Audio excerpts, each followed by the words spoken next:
The Suicide Boys are being sued again by the same people that sued them back in 2020. In the first lawsuit, DJ Paul and Juicy J of 3 6 Mafia filed a $6.45 million copyright infringement lawsuit against the boys. They allege that Suicide Boys illegally sampled and stole elements from 35 of their songs. DJ Paul says there was no verbal agreement permitting these samples, despite Suicide Boys' claim that Juicy J had cleared them verbally in exchange for production of work. But then, at the same time, one of their own inside guys sent me a list of maybe 40 songs that they sampled me on, with 40 million views here, 50 there. And then on top of that, they bring out a Capitol Records album that's a straight remake of one of my songs off one of my last albums, with me in it. Start off with me in it.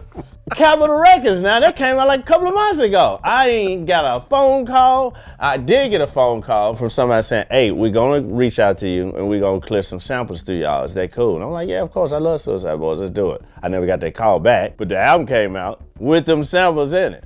Well, that's what lawyers are for. That's what lawyers are for. The boys denied allegations asserting Juicy J's verbal permission and arguing that 3 6 didn't hold the copyrights to many of the sampled tracks. Then by October of 2020, it was basically announced that they settled this lawsuit for an undisclosed amount. We don't know how much. My guess is the boys had to sign a fat check to settle this one. Now it's happening all over again. Here we go, United States District Court, Central District of California. DJ Paul and Juicy J versus Scrim and Ruby. Real name Scott and Aristos. I don't even know how to pronounce Ruby's real name, bro.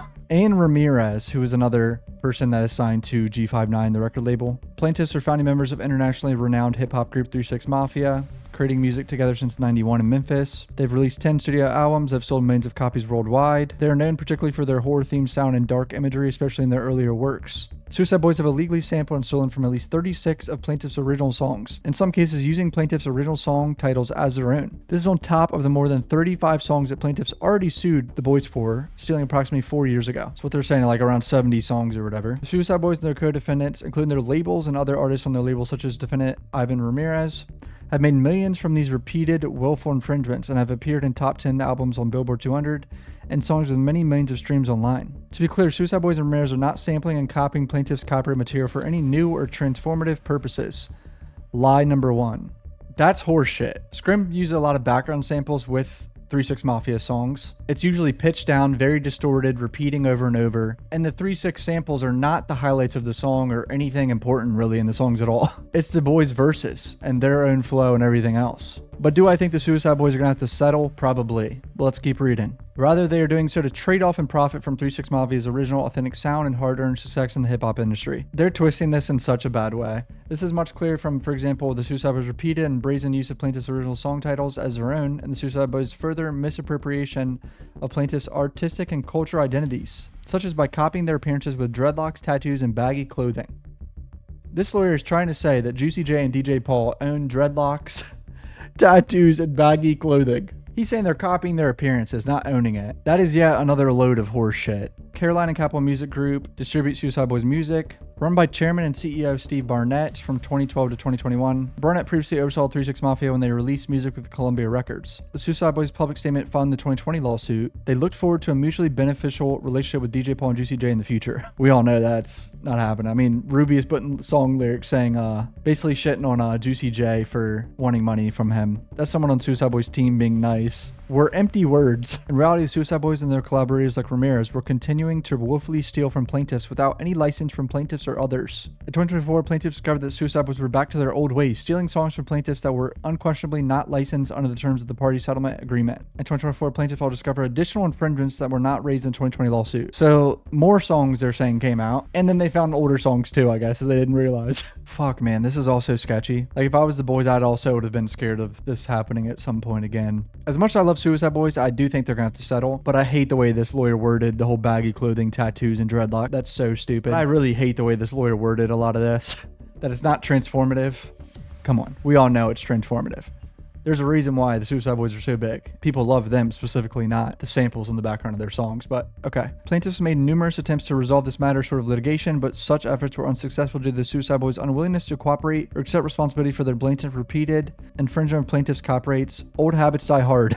Plaintiffs had no choice but to bring action to redress and stop defendants' willful infringement. Man, I think DJ Paul needs to book a doctor's appointment through ZocDoc. Remember that doctor's appointment you were supposed to book, but you completely forgot and got sidetracked? You know, that dentist appointment you're supposed to get every 6 months or an annual checkup? Why not book it today? ZocDoc makes it easy to find a doctor and book it all online. You'll probably be able to book it before the end of this ad. ZocDoc is a 100% free app and website. You can search and compare high-quality in-network doctors and click and instantly book your appointment. ZocDoc has over 100,000 doctors across any specialty, from mental health to dental health to primary care to urgent care and more. You can filter for doctors who take your insurance and are located nearby, are a good fit for any medical need you may have, and are highly rated by their verified patients. And once you find the doctor you like, you can scroll through their time slots and actually see what appointments are available to pick the best one that fits into your busy schedule. Appointments through ZocDoc typically happen fast, within 24 to 72 hours. I got a same-day appointment with my tooth pain. It was my wisdom teeth coming in. I got the consultation the same day, and then I was in surgery 2 days later. It was incredible. Stop putting off those doctor's appointments and go to ZocDoc.com/CUFBOYS to find and instantly book your top-rated doctor today. That's ZocDoc.com/CUFBOYS, ZocDoc.com/CUFBOYS.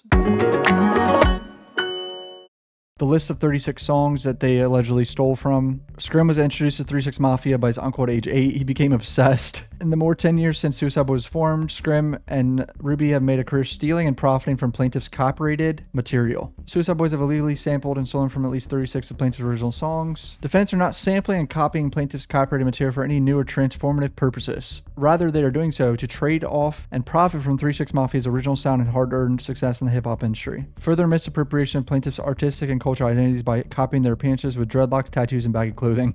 I can't believe that part's real. That is laughable. These motherfuckers don't own dreadlocks, baggy clothing, and tattoos, bro. There's so many artists that do that. This lawyer has a good case. Like, they're probably gonna have to settle, the Suicide Boys are.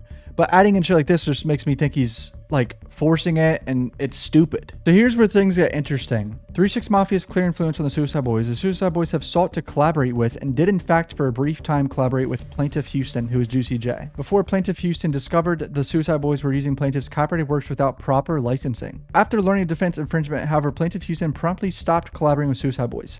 I think this whole thing is a lie. Juicy J knew about the Suicide Boys for years. They ended up collabing a lot and made projects and songs together and shit. And at some point, Scrim says Juicy J gave them verbal consent. I believe him. Like, he was probably like, yeah, it's good. We don't care. You can sample us all you want. This shit was not going to work sooner or later. You can't trust people when they see dollars, bro. Especially rappers. I don't know what Scrim and Ruby were thinking.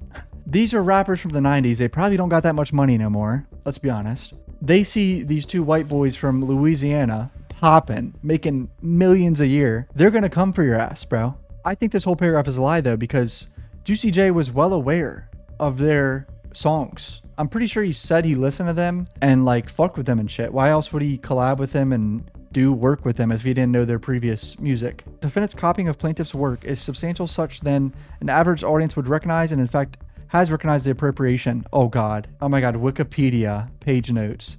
There's a clear 3 6 Mafia influence in much of their music, with many earlier Suicide Boys songs using samples from the group songs. Reddit threads. They're adding Reddit threads. See, this is forcing it. They have such a good case, they don't need to add this. I want to preface this by saying I got into Suicide Boys years before I listened to 3 6, but I binged basically all 3 6 Mafia's music over the course of 2 months, and it's really insane how much the boys sampled them and even kind of aped their lingo. I basically had the same thought after listening to 3 6 for the first time. Defendants have made millions in profit by infringing on plaintiffs' copyrights, millions of streams on YouTube, Spotify, SoundCloud, and Apple Music. And in this part of the lawsuit, they just go through literally each song, 35 songs, and repeat the same things about that they just stole that specific song. Like Glock in My Drawers is this one. Defendants have produced, reproduced, and prepared derivative works based upon and distributed portions of the infringed works without permission. Approximate result of defense infringement. Plaintiffs are entitled to their actual damages, including defense profits from infringement, the exact amount of which is not currently known, but of which plaintiffs are informed and believe and allege therein exceeds $1.5 million according to proof at trial. All right, so $1.5 million.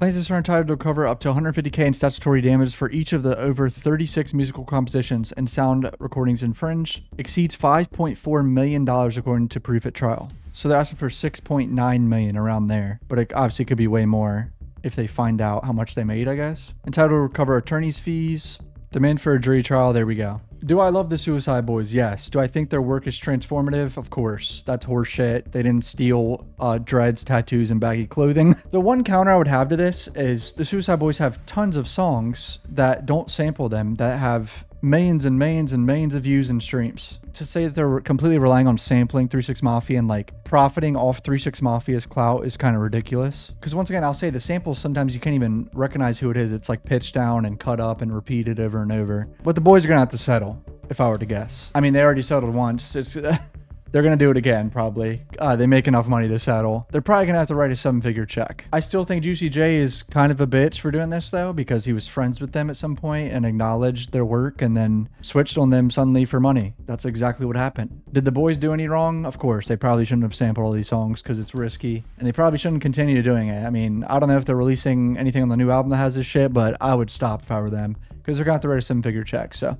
hit subscribe. Love you guys. Peace out.